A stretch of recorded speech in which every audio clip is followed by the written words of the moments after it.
Today we're heading off to Bihoku Highland circuit. It's actually going to be the furthest we've travelled for an event. Today's Friday, we're heading down day early. Practice day is on Saturday, and then Sunday is D1 divisional. It's actually a new series this year, doing a West series. The last video you would have seen an oil cooler line burst. I've since replaced all the lines in front of the car. We still had a bit of a mess under the car to wash, so we'll get that done, and then we have to hit the road because we have a 10-hour drive ahead of us.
Been out for a very quick session.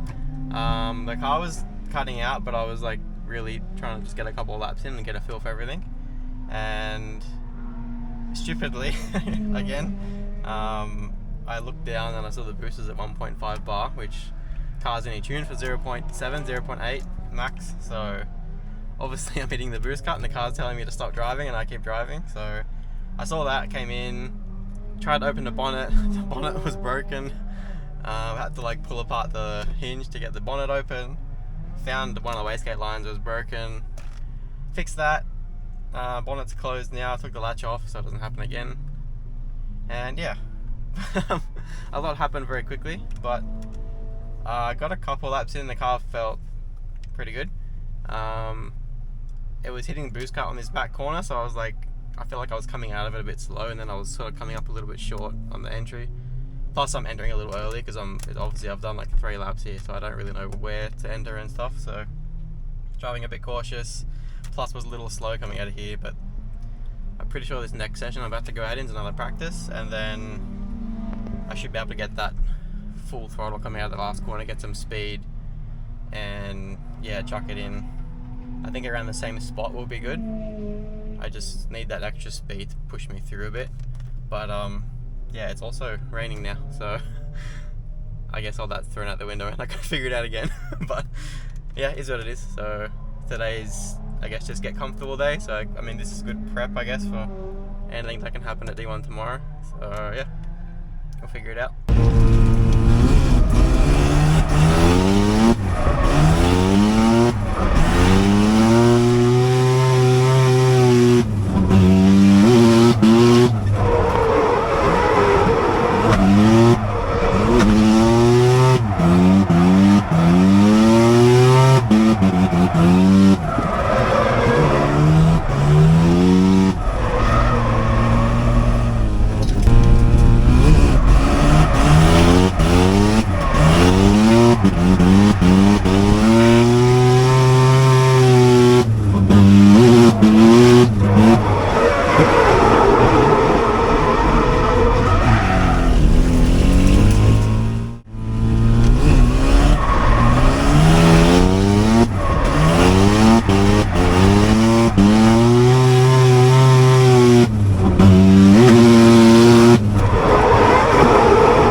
some part shot, mate. So now that car has tons of caster. I don't know if you can visually see it. Yeah, like look how close it is forward compared to the back. It never used to be that far. And when I go on lock, it's like rolling on tons of positive camber because of how much caster it has. And it's also like, because everything's moved obviously, like I had it set it up before, but I can't see, but the wheel's getting absolutely destroyed here. The wheel's touching there, it's folded in the arm there. Yeah.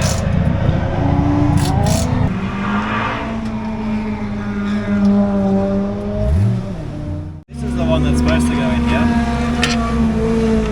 Okay, maybe it's too short.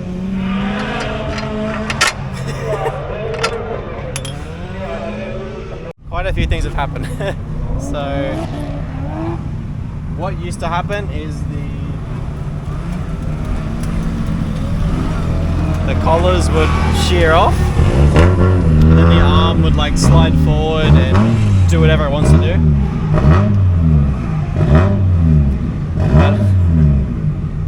But this time it's a new thing. So this is the subframe bolt and it just pulled the threads or whatever's inside there. I don't know, you can't access it. The threads or the nut is gone. So we've went and got ourselves a grinder because I needed this last weekend as well and this weekend, so we just bought one.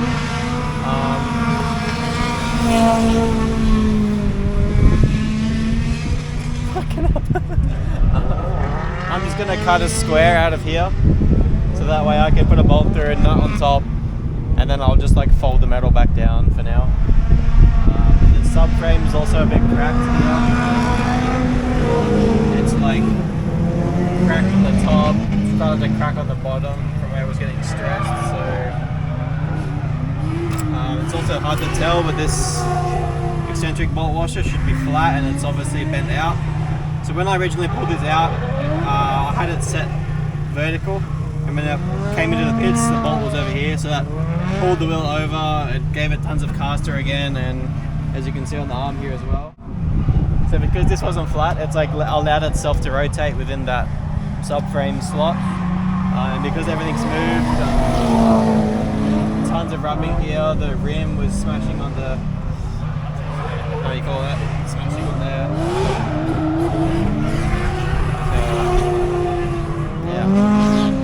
We'll get a fresh bolt in there. I'll put the alignment back to where it was, and then we'll just have to try it again. But obviously we still have like, there's still like a lot of force getting put on the subframe, so I would say our issues are not gone. We're just fixing it for tomorrow. Hopefully it gets us through. And yeah, I'm gonna actually weld around here, because I think the two-piece arm, because it's possible for it to move, it's allowing other things to like happen. Whereas if this was fixed, like a one-piece arm, it's sort of reducing a lot of places stress can go. So yeah, we're gonna get this all back to where it was. Apparently there's a welder nearby, so we're gonna just get it back to how it was, weld it up, and try tomorrow.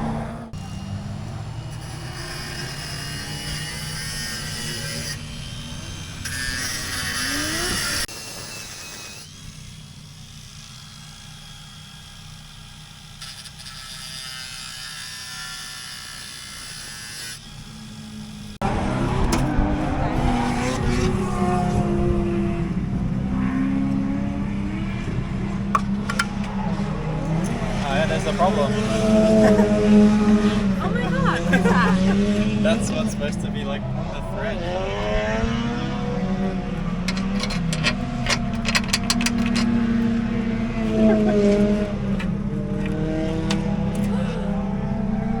So that goes into there. See how it's like welded? Yeah. But now we can like put a tool on it. So. Wow. And then when we're done, we just close her up. Forget about it.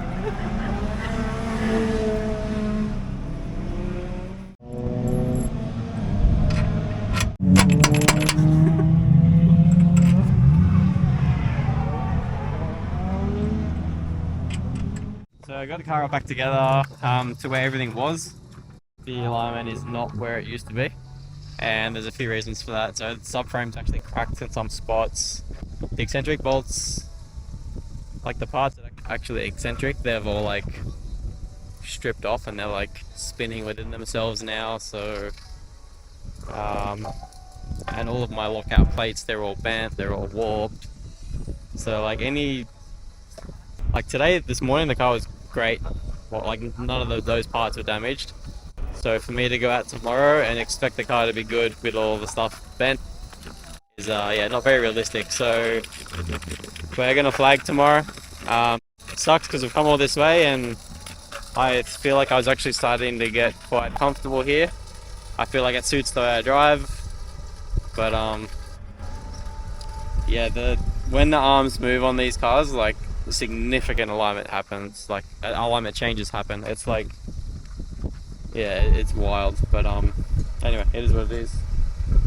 Not not our best drift day. We've got, I don't know if we mentioned the front, but on the way down there was some random aggressive braking on the highway, and my car jumped forward and crunched the front bumper, which in turn like crunched the fenders, and my bonnet hinge broke this morning as well. We couldn't get that open, and yeah, it looks like I'm up for a new subframe again.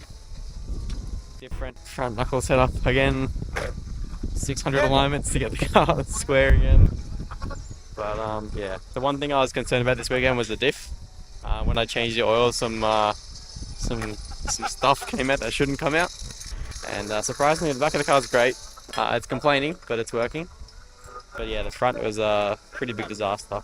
So I think the main difference between here and Skuruma, so we like really tried to make the car play up with Skuruma that day, and nothing happened in the front. It was perfect. Even at Gunsai was perfect.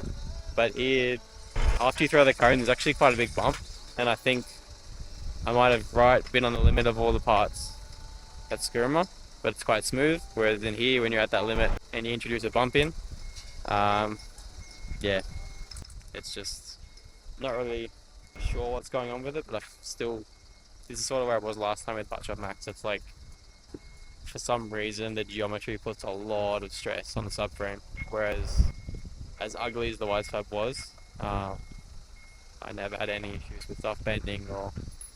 But yeah, unfortunately, that's still not really an option because of how ugly it is. But yeah, it's interesting because my assumption would be that because it's wider, it's putting stress on things, but the wide fab is like super wide, doesn't put stress on things. So must be a geometry thing. But yeah, we'll figure it out. We'll get there. Come back. Definitely coming back here regardless because it's really starting to have a lot of fun here. So yeah, we'll move back.